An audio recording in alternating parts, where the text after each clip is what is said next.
Arvind sir, housing से अलग अगर हम कमर्शियल, रिटेल और वेयर हाउसिंग में बात करें तो कैसा ट्रेंड दिख रहा है इस साल?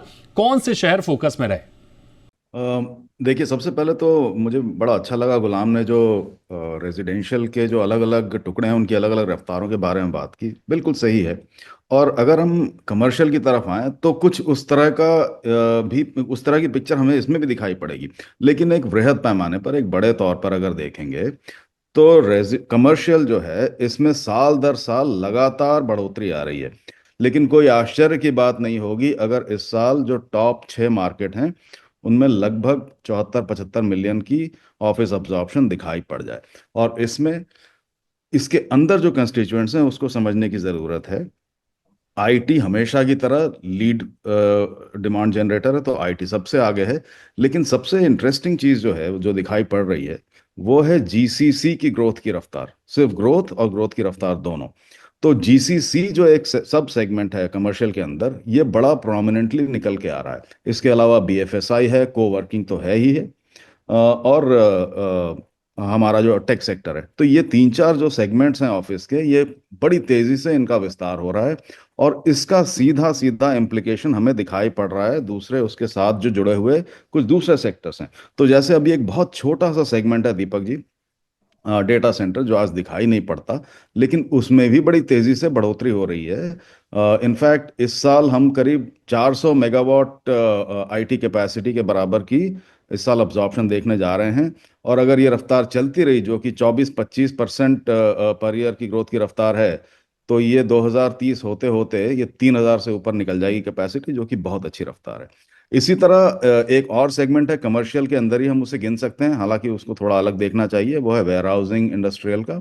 उसमें भी हर साल लगातार बढ़ोतरी आ रही है। अब ये बात अलग है कि उसकी स्पीड कितनी है या उसके अंदर के फैक्टर्स कैसे हैं, लेकिन उसमें भी लगातार बढ़ोतरी दिखाई पड़ रही है। तो दीपक जी, अगर मैं बहुत लंबा इसे ना करूं तो भी मैं ये कहना चाहता हूं कि इन हर तीन चार कमर्शियल सेगमेंट्स में लगातार ग्रोथ दिखाई पड़ रही है, और ऑफिस में तो खासकर बहुत ही प्रोमिनेंट दिखाई पड़ रही है। अरविंद सर, हाल ही में हमने रीट पर एक शानदार पैनल किया था। देश में 4 लिस्टेड रीट हैं, 87,000 करोड़ का मार्केट कैपिटलाइजेशन है, 1,40,000 करोड़ का एयूएम है, 2.5 लाख से अधिक यूनिट होल्डर हैं। लिस्टिंग के बाद से 18,000 करोड़ से अधिक डिविडेंड बांटे गए हैं।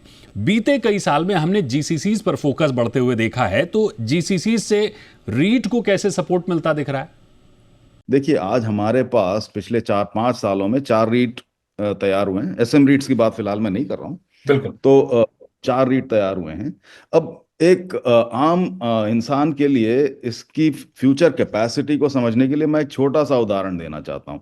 आज हमारे पास भारत के जो टॉप 6-7 शहर हैं उनमें लगभग 800 मिलियन स्क्वायर फुट के आसपास ग्रेड ए स्टॉक है। मैं कह सकता हूँ रीटेबल स्टॉक है। आज जो 4 रीट हैं या 3 रीट हैं जो सिर्फ ऑफिस वाले हैं, उनको मिला लें तो कितना है?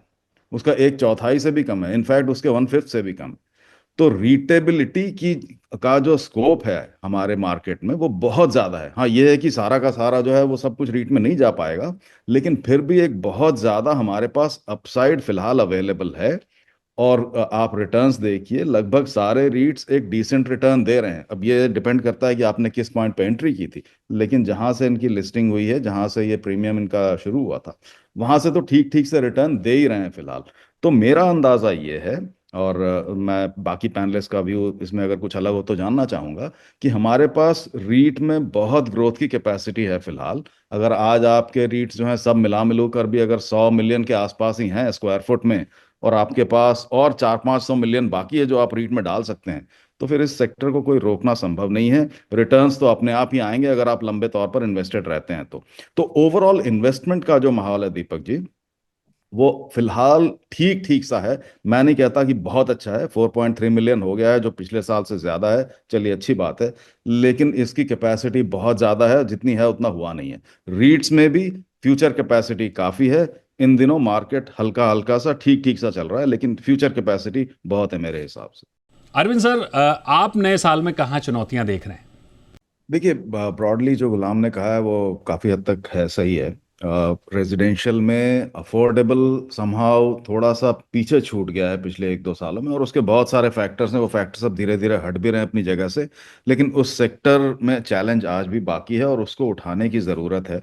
मेरा ख्याल है इस आने वाले बजट में उस पर ज़रूर कुछ फोकस होना चाहिए सरकार का। हम्म। मैं एक चीज़ पर ध्यान खींचना चाहूँगा, सेक्टर बाय सेक्टर नहीं, एक जनरल बृहद पैमाने पर देखिए। भारत के बारे में दो तीन बल्कि तीन चीज़ें मैं कहूँगा बिल्कुल गिवन है, फिक्स्ड है। एक तो ये है कि हमारी जो अर्बनाइजेशन है वो लगातार चल रही है और वो शायद रुकेगी नहीं। मुझे नहीं लगता कि यहाँ पर कोई ऐसी घटना हो जाएगी जिससे कि अर्बनाइजेशन की प्रोसेस हमारी कम हो जाएगी या रुक जाएगी। दूसरा है इंफ्रास्ट्रक्चर इन्वेस्टमेंट जो हमारा चल रहा है, ये भी नहीं रुकेगा, ये भी लगातार चलता रहेगा। ये भी अर्बनाइजेशन को भी कंट्रीब्यूट करता है, लेकिन इसके और बहुत सारे फायदे हैं। तीसरी चीज जो हम अक्सर नहीं देख पाते हैं, मैं उस पर ध्यान खींचना चाहता हूँ, वो है इंडिया का जो एनर्जी कंजम्पशन है वो बहुत लगातार बहुत तेजी से बढ़ता जा रहा है। इस समय इनफैक्ट हमें कई लोगों को पता भी नहीं होगा कि India is the third largest energy consumer in the world right now. तीनों चीजें कुल मिलाकर एक डायरेक्शन में इंगित करती हैं, इशारा करती हैं। वो ये है कि हमारा जो सेकेंडरी सेक्टर है, यानी कि मैन्युफैक्चरिंग इंडस्ट्रियल सेटअप है, उसमें अभी काफी ग्रोथ होना बाकी है।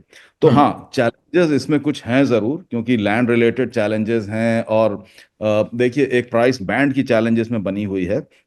लेकिन जो इनहेरेंट फैक्टर्स हैं इंडिया के, ये अपनी जगह पर बने हुए हैं। तो मुझे लगता है आने वाले कुछ वर्षों में, सिर्फ 2025 की बात मैं नहीं कर रहा हूँ, आने वाले कुछ वर्षों में ये सारे सेक्टर्स लगातार ग्रो करते रहेंगे, बशर्ते कोविड जैसा या कोई वॉर जैसी सिचुएशन ना पैदा हो जाए, जो आज हम देख नहीं सकते, जिसे हम ब्लैक स्वान कहते हैं। तो अगर कोई ब्लैक स्वान नहीं आता है तो ये सारे सेक्टर्स लगातार ग्रो करेंगे आने वाले समय में, ये मेरा मानना है।